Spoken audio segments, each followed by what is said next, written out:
There is a question I ask men in this room many a time. It's a simple one. What are you feeling right now? And every so often, quite a lot actually, a man goes completely still. Not because he's avoiding it, not because he's being difficult or shut down, or any of the things we assume. He goes still because generally he doesn't know. He reaches for the answer the way you'd reach for a word on the top of your tongue, and guess what? It's not there. Just nothing. And it used to be a bit of a common theme in the early days. Every time I'd hear a man say, I don't know, it would be a 50-cent donation to the underprivileged in the world. It was a bit of a standard. But over the years, I've just come to learn and accept that men don't know a lot of that deep inner feeling. If you've ever been asked how you feel and found a blank where the answer should be, then this video is for you. We blokes, we're really not good at the emotional level. We're getting there. There's an actual name, this blank, this feeling, oh, what are you feeling? I don't know. Or we intellectualize it, we go back up into the head to tell more stories. But once you understand, something starts to make sense because there's a name for that blank, I don't know. And once you understand it, something inside you starts to make sense that may have never done so before. It's going to take time. Feelings. What does it feel like, to really learn to get to know our deep feelings? Let me tell you about a number of guys I sit with daily. Beautiful guys. We men, we're like everybody. We sometimes struggle, and that's why. And there's nothing wrong with struggling. We just don't know what to do with it. We shut it down, we're not coping, we get overwhelmed. And it all just gets too much, and hence they're knocking on my door, it's great that they're knocking on the door. Now, this guy in Broad, he came in, the moment I asked him what he was feeling, he couldn't answer it. What did he do instead? He went quiet, he changed the subject, answered with a thought instead of a feeling. Well, I think the situation is this, and it's quite common, that men do that. They prefer to go into the story. And as we go through the video, as we get closer to the end, I'm going to talk about how do we learn to sit with it. As sometimes there's a discomfort in the room, we just sit with that discomfort, and that in itself is learning that there is a feeling in that discomfort. And this is the heart of this video, learning how do we connect to that stuff. Not easy, but it's manageable. Here's what matters about that moment, in that discomfort. He wasn't broken, he wasn't cold at all. There was a whole world going on inside him. You could see it. It just had no words to attach to it. It's that thing that most people get wrong about men like this. They see a man, who can't name what he feels, and they read it as if he's not caring, being closed off, emotionally lazy. It's none of those things. It's really genuinely blank. It's like being handed a colour you've never been taught to name. It's the colour there right in front of you, but you can't say what it is. And the I don't know, it's real. And in that I don't know, we men choose to just sit in the cave and go numb because I know what to do. It's safer in there. It's far more common in men than anyone ever talks about. Hence this channel, the inner health of men. We need to learn to recognize, name it, and then translate it into a feeling, you name it to feel it, to heal it, so to speak. So let me give you the word. It's called alexithymia. That's the academic, or in our world, that's the clinical word. And I'm going to put it straight back in its box because I'm not interested in those sort of words. The word, because the word isn't the point. Here's what it actually means in plain language for us guys. It's a difficulty in identifying what you feel and putting it into words. That's it. It's not an absence of feeling, but that's the crucial bit. The feelings are there. The wiring that names them, that translates the sensation in your chest into I'm anxious, or I'm grieving, I'm ashamed. That wiring just never got properly built inside us guys. It was just, well, what's that? So here's the part I want you to hear without any blame in it. For a lot of men, that's not your fault. It's our social conditioning has got a lot to do with it. Stop sooking, get on with it. You know the drill, boys. This is the challenging part of this journey. I think it's time that we do need to change. We do need to connect, the old cartoon stuff, and I'll say this time and time again, it's learning to connect the dots. Think about how a lot of us grew up.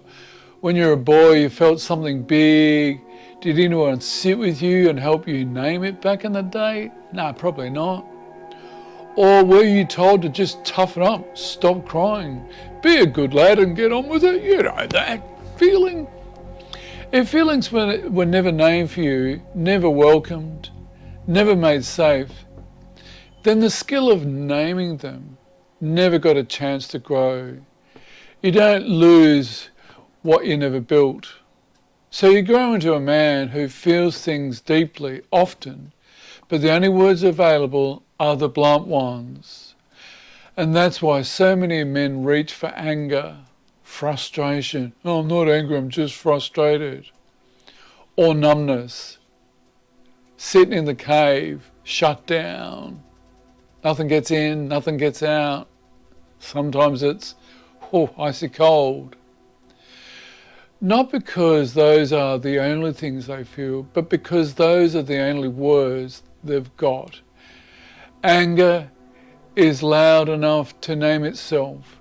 The quieter ones, the hurt, the fear, the loneliness, they slip past unnamed.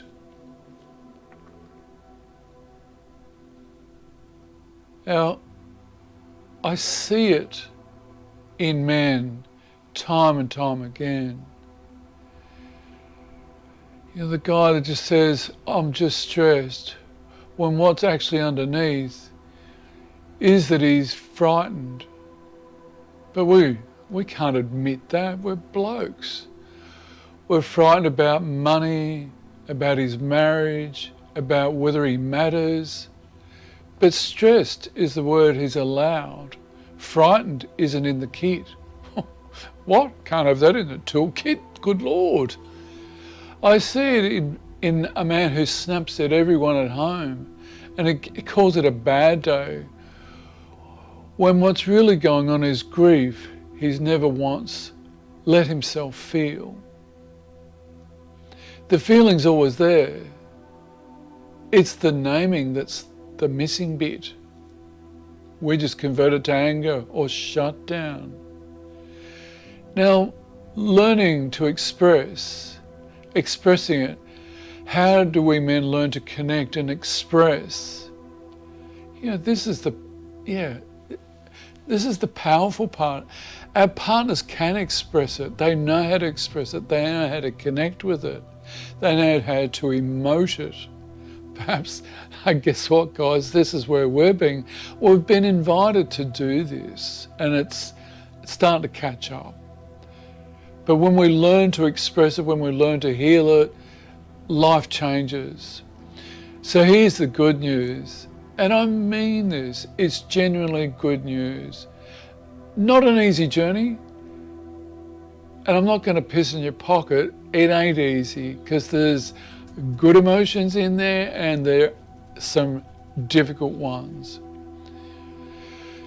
Learning to get to know it is a skill, and skills can be built at any age. It's not too late, and you're not too far gone. I've watched men in their 60s learn to name what they feel for the first time in their lives. What a gift that is, to finally have the words for your own inside world. Let me give you how, not in 10 steps, a few real things you can actually do. The first one is start with the body, not the word. When you can't find the feeling, drop out of your head and into your body, into your heart. Where is it? Is your chest tight? Is your jaw clenched? Something heavy in your stomach, the pit of your gut. You don't need the emotional word yet. Just find where it lives physically. The body always knows before the mind can say it. That's your way in. The second step, slow down enough to catch it. Breathe. Stop. Just be present. Most of us feel something and immediately do something. We've got to fix it, drink it, work through it, push it down, try this instead. Next time you feel something, before you act on it, just sit with it for 30 seconds. That's all. 30 seconds of not rushing past it. See if a word floats up. It might not at first. Just check in. If you don't have the intellectual word or the analytical word, tune into your intuition. That sixth sense. We don't have the words, it's completely fine. The noticing is the practice. We're building that intuitive muscle by just paying attention. Our partners are really good at this. We're like the slow boat to China. We're just getting there. We're starting. And when we can start to really drill deeper into this, the better at it we get. The third is build the vocabulary on purpose. Connect the words to it. It's not just anger or annoy. There are a lot of the deeper emotions, we men just convert them to anger, annoyance and frustration or shut down. We just tap out. Here's the hard truth. You can't name what you don't have words for. A lot of men are working with about emotions, the 4 emotional words, fine, good and stressed and angry. That's not enough to describe our whole human life. So guys, let's widen the kit. When you feel something, reach past the easy word. Not stressed. Is it actually worried? Is it actually feeling overwhelmed? Is it actually feeling resentful or resentment? Am I feeling ashamed? Could be. Check in. Let those words drop in. Sense them. Intuitively connect to them. See what happens in your body. The more words you have, the more precisely you can know yourself. And this is the whole process of this channel, getting to know ourselves physically, mentally, emotionally, and spiritually. You know, this is the perfect moment, or this is where the head-heart guide is what I've developed over the years of working in this. It's a map. I built it over years of primarily working on my own complex PTSD over the years. And I just kept adding little bits to it as they came. It's free, it's got an emotional vocabulary, and it's exactly for this sort of stuff, for the man who wants the words but was never handed them. I'll put it in a link below, guys.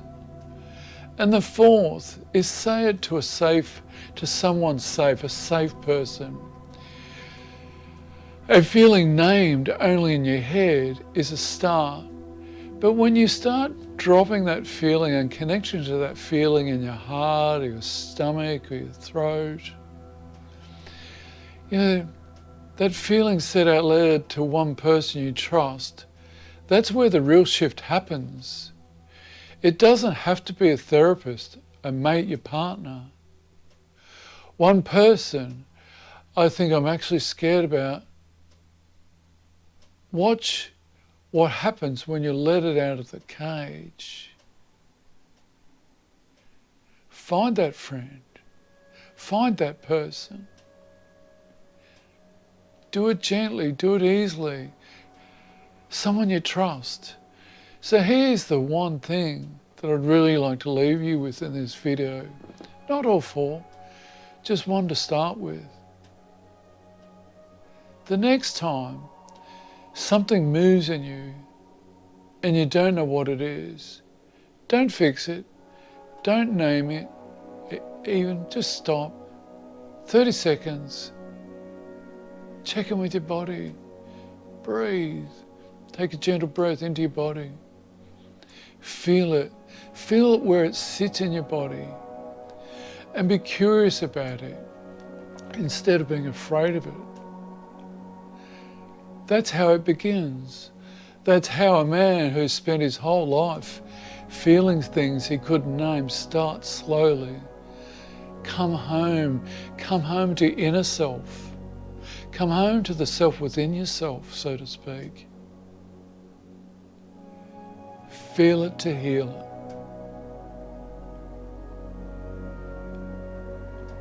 Guys, let that land. Come into your body. Just breathe. Connect. Just notice. Be gentle.